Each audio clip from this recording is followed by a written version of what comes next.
रामकृष्ण हरी मंडळी, येत्या 5 ऑगस्टला पुत्रदा एकादशी आलेली आहे. संतान प्राप्तीसाठी पुत्रदा एकादशीला आपण कुठली सेवा करणार आहोत, कोणता उपाय मी तुम्हाला सांगणार आहे. श्रावण महिन्यातली पुत्रदा एकादशी आहे, त्यामुळे तुम्हाला आज मी 2 उपाय सांगणार आहे, ते देखील तुम्हाला करायचे आहे. सगळ्यात आधी आपण सेवा बघूया.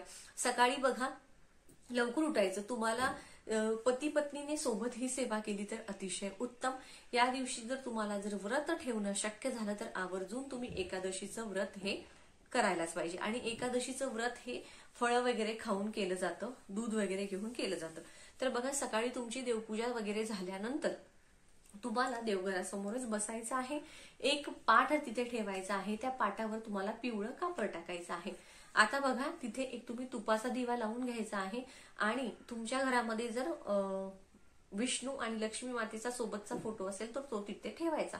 नसेल तरी हरकत नाही, आपल्याला बाळकृष्णाचीच मूर्ती लागणार आहे. आता बाळकृष्णाची मूर्ती आपण तामणामध्ये घ्यायची. पती पत्नीने, मी सांगेल की 1 दिवस तरी पती पत्नीने ही सेवा सोबत बसून करा.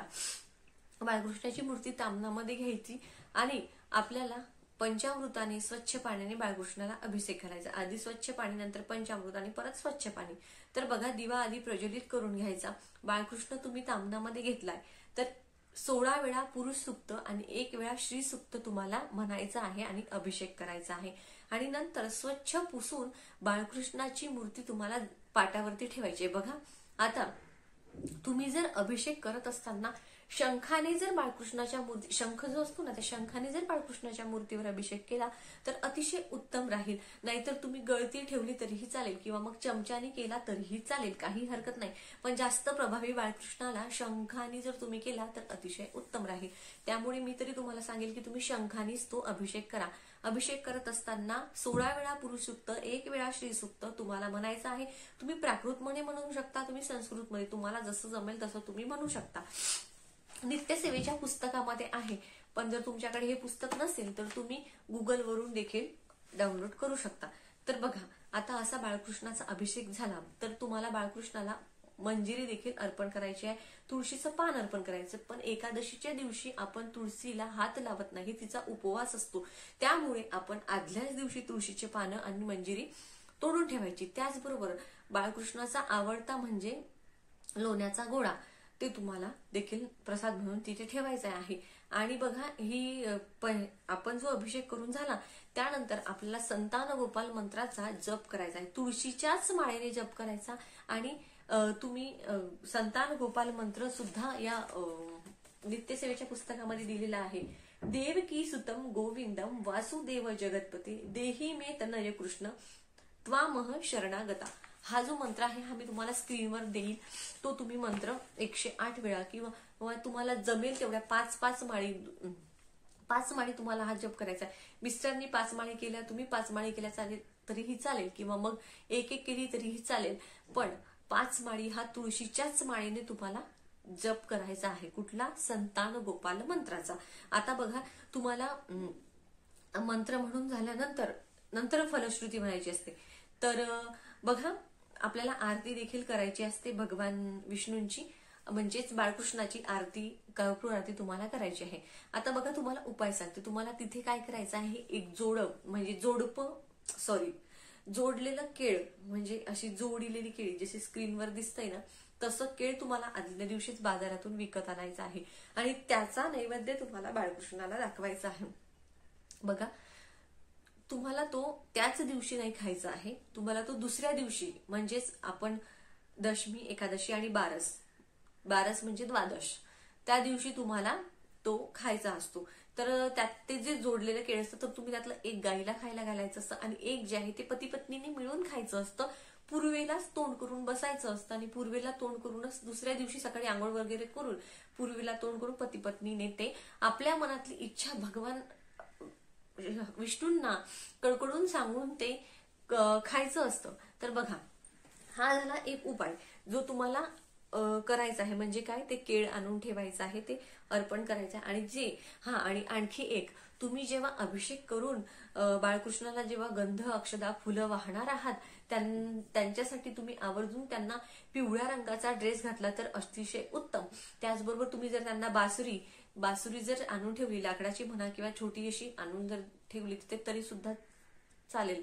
त्याचबरोबर बघा, तुम्हाला आवर्जून एक मोरपीस श्रीकृष्णाला अर्पण करायचा. आता मोरपीस अर्पण करत असताना तुमच्या मनातली इच्छा, अर्थात संतान प्राप्तीची इच्छा बोलूनच ते अर्पण करायचं आहे आणि नंतर ते तुमच्याच देवघरामध्येच राहू द्यायचं आहे. आता यामध्ये नियम तर असे काही नाही आहेत. बघा, जी 40 दिवसाची संतान प्राप्तीची जी सेवा आहे ती खरं तर पुत्रदा एकादशीपासून सुरू केली जाते. आषाढी एकादशीपासून ज्यांनी सुरू केली असेल तरीही चालेल, तर ती तुम्ही कंटिन्यू चालू ठेवा. जर नसेल केली तर 40 दिवसांची संतान प्राप्तीची अतिशय प्रभावी सेवेचा व्हिडिओ मी अपलोड केलेला आहे. त्याची लिंक मी तुम्हाला इथे डिस्क्रिप्शन बॉक्समध्ये देते की ती सेवा तुम्हाला दररोज करायची असते सलग 40 दिवस. त्यामध्ये नियम वगैरे मी सांगितलेला आहे.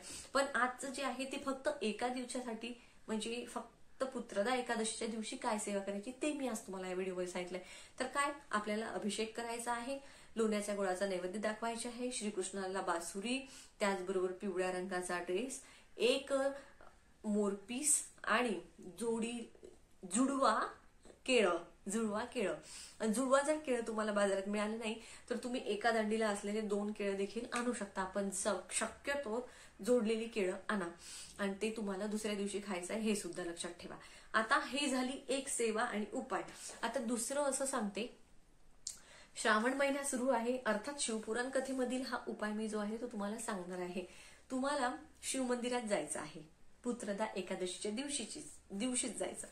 शिवमंदिरात जायचं आहे. शिवमंदिरात जाताना एका वाटीमध्ये तूप आणि एका वाटीमध्ये खीर तुमच्या आवडीने, म्हणजे तुम्ही रव्याची बनवू शकता, शेवयाची बनवू शकता, तुम्हाला वाटेल तशी खीर तुम्ही न्यायची आहे. एका वाटीत खीर, एका वाटीत तूप. तुम्हाला हे शिवलिंगाच्या समोर, म्हणजे भगवान शिवांना ते अर्पण करायचं आहे. तिथे 2 वाट्या ठेवायच्या आहेत आणि तुम्हाला मंदिराचं ते प्रवेशद्वार असतं, म्हणजे आपण भगवान शंकराच्या मंदिरात जेव्हा प्रवेश करतो त्याच्या चौकटीवर तुम्हाला एक तुपाचा दिवा लावायचा आहे आणि भगवान भोलेनाथांना अर्थात प्रार्थना करायचीच आहे की तुम्ही कशासाठी करत आहात. आणि तिथून तुम्हाला भगवान भोलेनाथांना सांगायचं आहे की मी हे जी खिरेचा आणि जो तुपाचा नैवेद्य तुम्हाला अर्पण केला आहे ती तुमची इच्छा सांगायची आणि मी त्यासाठी अर्पण केलेला आहे आणि तुपाचा दिवा तुम्हाला त्या उंबऱ्यावर, त्या चौकटीवर तुम्हाला लावायचं आहे. आता तुम्हाला तिथलं 2 बेलपान उचलायचे आहेत आणि त्यातलं एक बेलपान तुम्हाला तिथेच मंदिरामध्येच तिथेच बसून एक बेलपान खाऊन घ्यायचं आहे चावून आणि दुसरं बेलपान तुमच्या मिस्टरांसाठी घरी आणून तुम्हाला त्यांना ते खायला द्यायचं आहे. दोघांनी सुद्धा तिथे जाऊन जर पूजा केली तर अतिशय उत्तम, नाही तर तुम्ही त्यांना घरी आणून ते बेलपान खायला देऊ शकता. तर आता ही श्रावण महिना आहे म्हणून मी तुम्हाला हा उपाय शिवपुराण कथेमधला आहे जो मी तुम्हाला आता सांगितला. असं म्हटलं जातं याने सुद्धा पुत्रप्राप्ती किंवा संतान प्राप्तीची इच्छा तुमची पूर्ण होते.